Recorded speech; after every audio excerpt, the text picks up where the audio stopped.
Estamos de vuelta en Un Show con Tuti. Gracias por su compañía. Llegamos al final de este programa y vamos a tomar este último bloque a modo de consultorio. Preguntas que nos llegaron a través de correo electrónico, a través de redes sociales.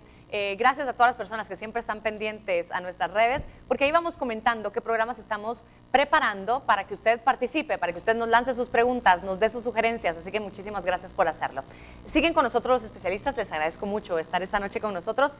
Y este caso nos llegó por correo electrónico y dice: atravieso por una situación muy particular. Hace tiempo que inicié una relación con un hombre mucho mayor que yo, me lleva 32 años. Mucho me he cuestionado qué podría pasar en un futuro, pues todo apunta a que nos quedaremos juntos. Hemos funcionado de maravilla. La cuestión es que ahora, aunque ya es mayor, su libido está muy despierta, es muy fuerte, activo y además hace deporte, pero aún así tengo un poco de miedo acerca del tema, ya que no podemos vencer el reloj biológico y no quisiera que nos afectara.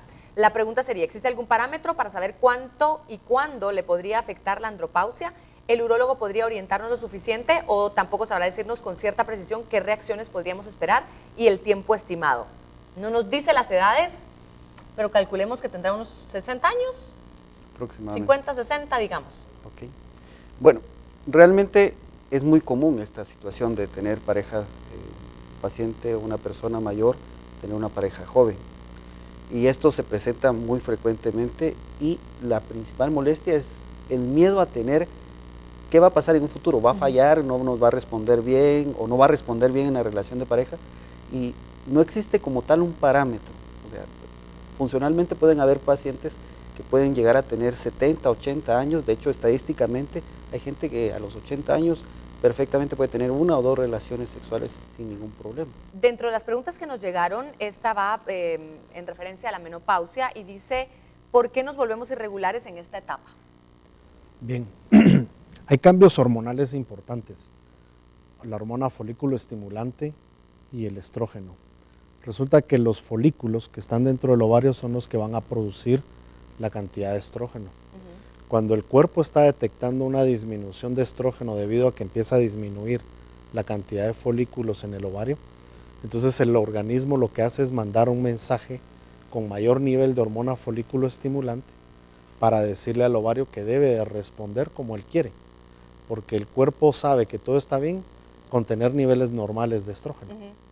Entonces esto lo que hace es una sobreproducción de hormona folículo estimulante, lo cual hace que la primera etapa del ciclo menstrual se vea acelerada en muchas ocasiones. Entonces las pacientes empiezan a tener ciclos cortos. Y van a haber momentos en los que esto se va a acompañar con ciclos sin ovulación. Entonces de repente hay ciclos cortos, de repente hay un ciclo en el que pasa un mes, 2 meses no menstrua, y de repente vuelven a haber ciclos alguno normal, otra vez cortos, y de repente alguna otra falta de menstruación. Muy bien. Nos preguntan también por qué se va el deseo sexual. Tiene mucho que ver con las hormonas. El estrógeno de alguna manera permite una adecuada lubricación a nivel vaginal. La falta de estrógeno a largo plazo hace que se adelgace mucho el grosor de la pared vaginal y obviamente genitourinario. Entonces esto crea mayor riesgos de infecciones vaginales, las infecciones mayor problema de falta de lubricación, y esto puede traer como consecuencia ya que la relación se rechace más que se desee. Ok. Nos preguntan: ¿se pueden evitar los cambios emocionales en la menopausia, Andrea? Pueden trabajarse definitivamente. Otra vez, el entendimiento nos hace trabajar mejor nuestras emociones. Si yo sé lo que va a pasar, definitivamente estoy preparada y no hay un impacto sobre el impacto, ¿verdad? Entonces creo que entre más uno se instruya de lo que va a pasar, es mucho más fácil, y acompañarse siempre, ¿verdad? Hablarlo, acompañarse de las amigas que han pasado por eso definitivamente hace que pueda definirse la menopausia únicamente como un reinvento, como dijeron en un segmento anterior, ¿verdad? El poder reinventarse y dedicarse de pronto a la propia vida y a la pareja. Muy bien. En cuanto a la andropausia, nos preguntan: doctor, ¿cuando se sufre de andropausia también se experimentan calores? Sí. También. En algunos casos se puede llegar a experimentar calores y cambios de estado de ánimo. También ¿Y falta de deseo sexual? Es otra de las preguntas. Falta de deseo sexual también se puede llegar a experimentar. ¿Por qué es esto? La disminución del líbido, la testosterona, que es la hormona que nos mueve en todo sentido, tiene mucho efecto a nivel del líbido, del deseo sexual. Y cuando está baja, no hay ningún deseo sexual. Puede haber buena erección, pero no puede haber deseo sexual, son cosas diferentes. ¿Y se pueden presentar juntas? Sí. Puede haber, en la disminución de la testosterona, puede haber disminución de la erección y puede haber disminución del deseo sexual. Y eso por eso hay que tratarlas diferente a cada aspecto. Y nos preguntan sobre el tratamiento, nos dicen, he escuchado del reemplazo hormonal, ¿qué es eso? ¿Es para hombres y mujeres? Nos preguntan. Voy con usted. En mujeres definitivamente sí, ¿no? ¿Es para todas esta terapia, doctor, o no? Todas las pacientes que entran en la menopausia deberían de ser bien evaluadas para ver cuál es la necesidad de hormonas que tienen y cuál es el deseo realmente de que quieran aceptar la terapia hormonal. Porque podemos ir desde tratamientos naturales, que igual no es que no funcionen, pero no funcionan tan igual por las dosis hormonales que se tienen, a terapias que definitivamente la paciente va a vivir una maravilla después de ello, ¿no? Es más Entonces, rápido, digamos. exacto, hay tratamientos que podemos darlos de forma continua para que la paciente ya nunca menstrue. Hay pacientes que quieren menstruar todavía por algunos años y se les puede dar una terapia secuencial. Hay pacientes que ya no tienen algún riesgo con su útero porque ya no lo tienen y uno dice, bueno, le puedo dar solo estrógeno, puedo dar estrógeno más progesterona, puedo darlo de forma continua, de forma secuencial. En algunos casos necesitamos dar testosterona también en las mujeres, que les ayuda muchísimo también para el ánimo, para el deseo laboral o su actividad física, y generalmente 2-3 meses que les demos este tipo de tratamiento, regresan pues encantadas, ¿no? Ok, es decir, tiene que ser bajo prescripción médica, no porque Totalmente. la vecina le funcionó de maravilla, ¿verdad? Totalmente, porque hay cánceres hormonodependientes que más que evaluarlos, estamos provocándolos. Claro, en el caso de los hombres, esta terapia no se aplica, según entendí, ¿o no? En el caso de los hombres, sí. Si tiene disminución de testosterona, sí se puede aplicar la testosterona, pero como le digo, no es la panacea, o sea, no con eso vamos a solucionar todo. La verdad es que se debe de aplicar bajo vigilancia médica definitivamente. Muy bien, el siguiente caso lo tenemos en video, vamos a ponerlo. Mi pregunta es que si para realizar el examen de testosterona se deben de evitar relaciones sexuales una semana antes. ¿Es así, doctor? No. No. No es necesario tener abstinencia sexual para hacer una prueba de testosterona. Y esta es la prueba que se debería hacer para conocer esos niveles. ¿Cómo se llama? Sí, se llama testosterona total y se le debe agregar una testosterona libre. Son pruebas sanguíneas, se debe completar con un antígeno prostático para ver el riesgo que se tiene de tener cáncer de próstata, y ya el médico decidirá si es indicado administrarle o no administrarle la testosterona. Muy bien, nos preguntan, ¿puedo quedar embarazada si empiezo con mi menopausia? Mientras pueda menstruar aún, puede quedarse embarazada. Definitivamente que sí, porque si hay menstruación es porque hubo una ovulación. O sea que el riesgo se tiene. El riesgo o la posibilidad, según sí, cómo se quiera ver. depende cómo lo quiera ver. ¿Todas las mujeres tienen síntomas en la menopausia? No. No. Yo siempre he dicho un poco... ¿Cómo podemos ser de las que no? No le va a gustar, porque mire, yo siempre he comentado que tengo muy marcado 2 casos, ¿no? Sí. La paciente menopáusica gordita, que la pasa maravillosamente, y la delgada que se queja todo el tiempo.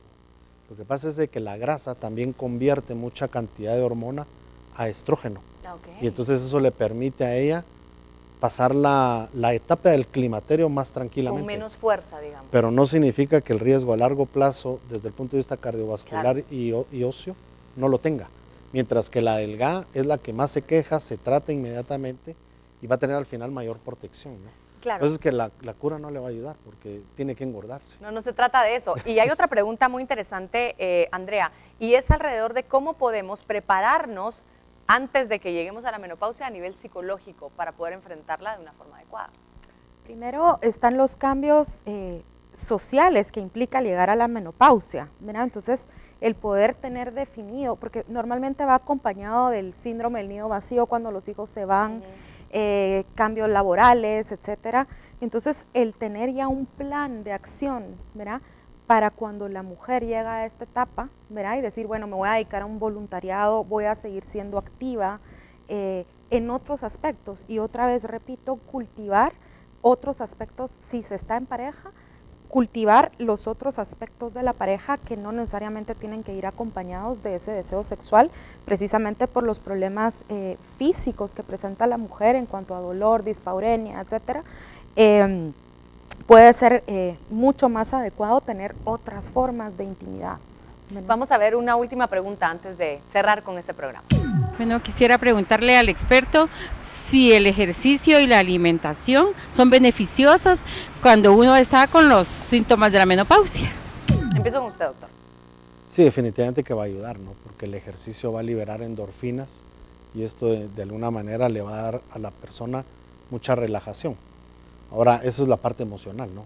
La parte de falta de estrógeno no lo va a llegar a tener, o sea, no lo vamos a evitar. Con alimentación y buen Puede ejercicio. ser que el alimento a base de soya pueda ayudarnos, pero es que la potencia de la soya es 1 versus 100 lo que podemos tener en una terapia médica, ¿no?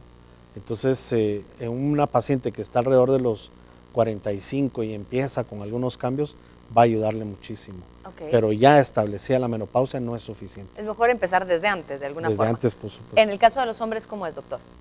También ayuda. Funciona y ayuda muchísimo, retarda aún mucho más el desarrollar completamente una andropausia y definitivamente ayuda a prevenir, lógicamente, en algunos hombres empiezan a hacer mucho ejercicio después de que les empiezan los síntomas de la andropausia, pero lo ideal es empezar a hacerlos antes de que te... Porque más allá de la menopausia y la andropausia estamos previniendo muchas más cosas en la vida, si nos alimentamos bien y si hacemos ejercicio. Andrea, quisiera que nos dieras alguna conclusión para las personas, y principalmente para las parejas que a lo mejor están atravesando esta etapa juntos. Creo que lo más importante es alimentar el cariño, el amor, otras cosas para hacer, ¿verdad? Son etapas que pueden ser difíciles, que se tienen que pasar. Y Erik Erikson decía que son etapas normativas, que ya sabemos que la van a pasar, como cuando se pasa la menstruación y otros cambios, son cosas que se van a pasar, pero en la medida que estemos más informados de estos cambios y lo hablemos con nuestra pareja, se enfrenta no solo acompañados, sino con entendimiento. Y creo que esa resolución entre ambos y ese acompañamiento es el más importante pasando por estas etapas que no necesariamente tienen que ser difíciles. Muchísimas gracias a los tres por estar hoy con nosotros, a quienes nos acompañaron también, muchas gracias por compartirnos sus experiencias y ojalá haya aprendido mucho de este programa. Así nos despedimos, deseándole la mejor de las noches, que la pase muy bien y hasta la próxima. Guatevisión presentó.